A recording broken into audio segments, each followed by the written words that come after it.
ہم لوگ اس بات پہ کیوں بار بار بات کرتے ہیں کہ ہم نے جنگ لڑنی ہے؟ ہم نے 3 جنگیں لڑ کے دیکھ لیا. ہمیں امن سکھانا ہے اپنے بچوں کو. انہیں گولی چلانی نہیں سکھانی, انہیں ہتھیار نہیں چلانے سکھانے, ہمیں امن سکھانا ہے. اس 50-60 سال کے خوابوں کو اس طرح نہیں روندیں کہ آج کا بچہ یہ کہے کہ جی میں نے تو وہ فلم میں دیکھا تھا, میں تو جس طرح سے وہ چراتے ہیں آ کے ڈاکو, میں نے 3 کروڑ روپے چرانے ہیں. امی میرے پاس, آپ کے پاس پیسے نہیں ہیں نا, میں آپ کو پیسے لا کے دوں؟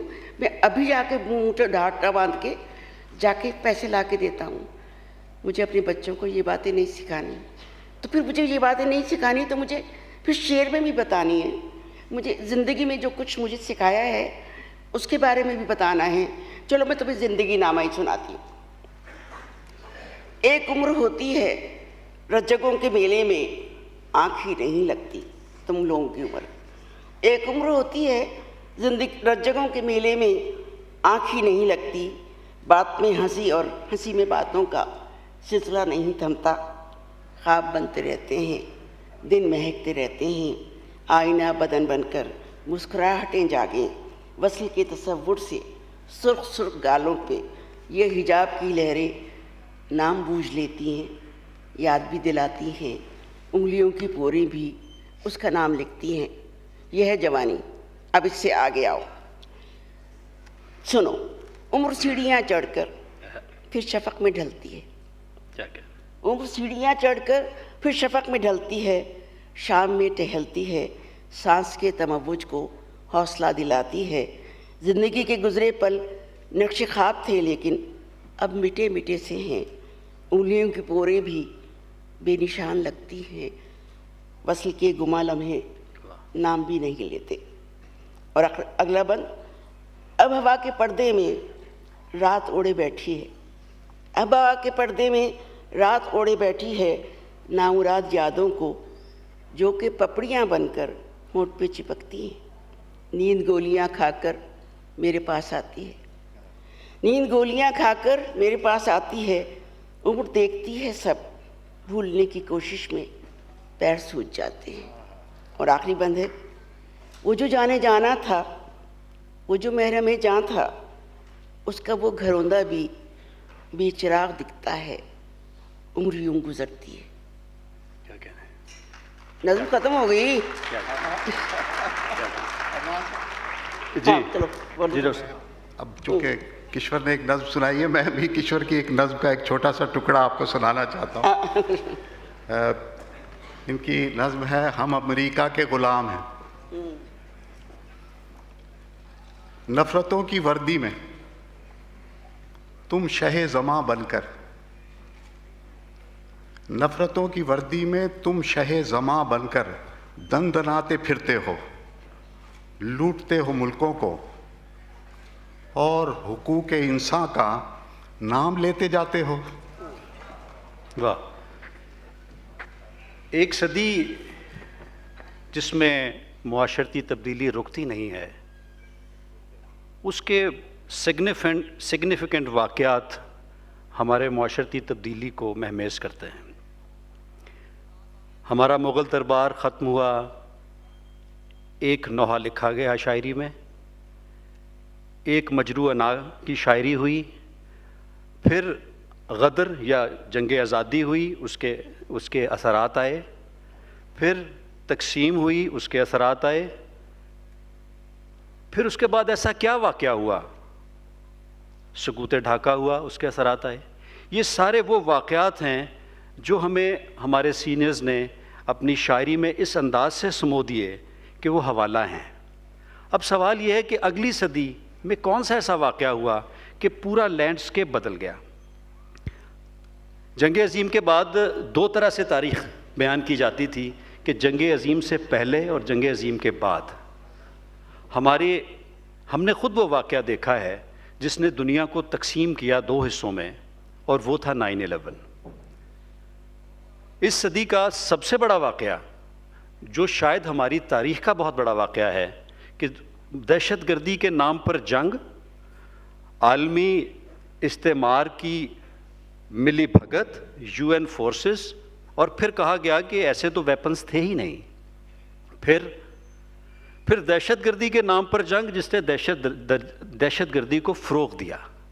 یہ وہ بڑا واقعہ ہے جس نے ہمارے رویوں کو تبدیل کیا.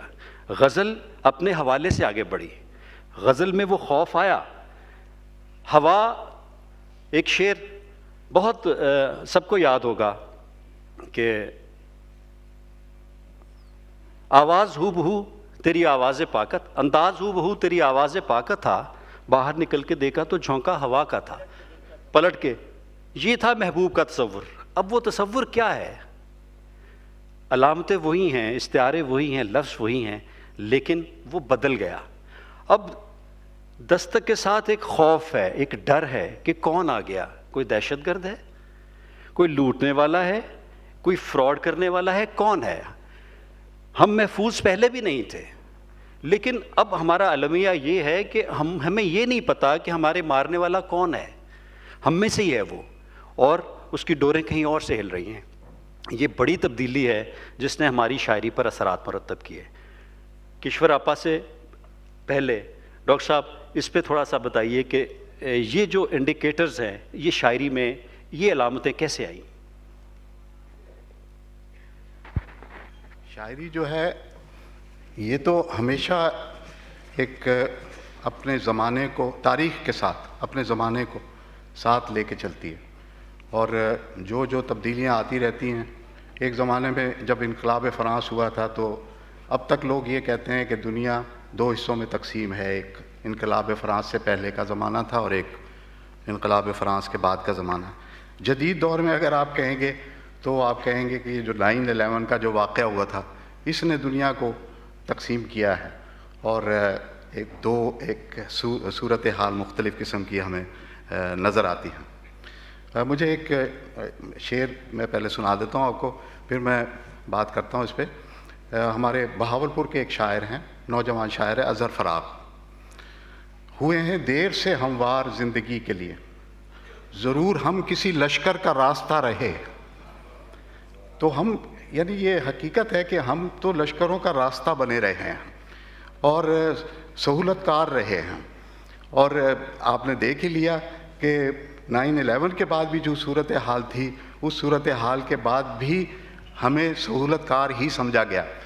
اور اس سے پہلے کی جو پوری تاریخ ہے ہماری، اگر آپ تاریخ کی طرف جائیں تو ہماری شاعری تو بھری پڑی ہے تاریخی حوالوں سے، کہ ہم جو لشکروں کی گزرگاہ کے اندر پڑے ہوئے مجبور اور مقہور لوگ تھے، تو ان لوگوں کے ساتھ جو کچھ ہوتا رہا ہے وہ ہماری شاعری جو ہے وہ بیان کرتی رہی ہے. اور یعنی ایسی اصطلاحات اور علامات ہماری شاعری کے اندر آتی رہی ہیں جن سے ہمیں پتہ چلتا ہے کہ ہم ہیں کیا اصل میں. تو یہ شاعری ہی ہمیں بتاتی ہے، شاعری ہی ہمیں محسوس کرواتی ہے کہ ہم اصل میں کیا تھے اور کس طرح سے ہم زندگی گزارتے اب لمحے موجود تک ہم آئے ہیں. دیکھو تم سب بچوں کو یاد ہوگا فیض صاحب کا ایک مصرع، خون کے دھبے دھلیں گے کتنی برساتوں کے بعد. یہ برسات کون سی تھی اور خون کے دھبے کون سے تھے؟ تمہیں استاد نہیں پڑھاتے ہوں گے. میں معافی چاہتی ہوں استادوں سے. یہ وہ لمحے ہیں جب پاکستانی فوج ہتھیار ڈال رہی تھی اور بنگلہ دیشی فوج جو تھی اس کے جنرل عثمانی اس کے سربراہ تھے، لیکن جنرل اروڑا جو تھے ہندوستانی فوج کے سردار، انہوں نے عثمانی صاحب کو آگے بڑھ کے یہ نہیں کہا کہ ہتھیار تو ہماری فوجوں کے سامنے ڈالنے چاہیے. تو انہوں نے کہا فتح تو ہمیں حاصل ہوئی ہے. یہ انڈین سربراہ کہہ رہا ہے. اور اس کے بعد پاکستان اور پاکستانیوں کے ساتھ جو سلوک ہوا وہ واقعات تم لوگوں کو کہانیوں میں پڑھنی ہے. تو تمہارے سامنے مسعود اشرف بھی بیٹھے ہیں اور زاہدہ بھی بیٹھی ہے اور حمید شاہد بھی بیٹھے ہیں. انہوں نے اپنی کہانیوں میں کیا کچھ نہیں لکھا اور کیا چیزیں سامنے نہیں آئیں، لیکن ہم نے ان کی تہ کو تلاش نہیں کیا. اس طرح شاعری میں جتنی تہ ہماری بدلی ہیں، اس سارے بدل گئے. اب معشوق نہیں ہیں، اب ہمارے سامنے طالبان ہیں، اب ہمارے سامنے وہ لوگ ہیں جو آ کے کہتے ہیں کہ یہ شاہ لطیف کا عرس غلط ہو رہا ہے اور اب بم مار دیتے. یہ وہ لوگ ہیں جو مسجد میں چمن میں پڑھتے ہوئے بچوں کے اوپر بم مار دیتے ہیں. یہ ہماری شاعری میں درائے ہیں. میں تمہیں ایک نظم سناؤں. میری ساری عمر کبھی دلدل سے گزرتے ہوئے اور کبھی فوجی گھوڑوں کی ٹاپوں کے نیچے کچلتے ہوئے گزری ہے. بالشتیوں نے میرے اوپر حکومت شیطانوں کی مشاورت سے کی ہے. واہ. محنت، محبت اور عزت نام کے لفظ حاکموں کی لغت میں نہیں ہیں. درختوں کی شاخوں پر سولیاں لٹکانے والوں نے شریعت کو بھی داغدار کر دیا ہے. مجھے لگتا ہے میں اندھیرے جنگل سے گزر رہی ہوں. یہ ایسا جنگل ہے جس میں نہ درخت ہیں نہ انسان. پرندے بھی رخصت ہو چکے ہیں. دعائیں استغفار پڑھ رہی ہیں. اس جنگل سے گزرنے سے بھوت بھی ڈرتے ہیں. یہ ایسا عجیب جنگل ہے کہ اس میں سائے بھی اژدہے بن جاتے ہیں، منہ کا نوالا چھین لیتے ہیں. میں اس جنگل سے نکلنا بھی چاہوں تو چاروں جانب آہنی جال اگاتے ہیں. میں ہوں، تم ہو اور وہ سب ہیں جن کے لیے کوئی پناہ نہیں ہے. واہ واہ واہ. خواتین و حضرات، غزل اب ہماری صنف ہے. ایک زمانہ پہلے جب فارسی سے آئی تھی تو فارسی والے اس پہ دعویٰ کرتے تھے اب وہاں غزل نہیں ہے. غزل ہماری وہ صنف ہے جو سرد و گرم سے گزر کر ایک ایسی کرافٹ میں شامل ہو گئی جو بیرونی تجربات کو قبول نہیں کرتی. اس کے اندرون کا نظام اتنا مضبوط ہے کہ اب تو ہماری نئی غزل میں اضافتیں کم ہو رہی ہیں، ختم ہو رہی ہیں. ڈاکٹر صاحب نے اپنے شعر کے شعر سنائے، میں آپ کو اس شعر کے 2 شعر سناتا ہوں. کام سے سیدھا گھر آتا ہوں واہ اور محبت کیا ہوتی ہے. واہ واہ واہ واہ واہ واہ. واہ.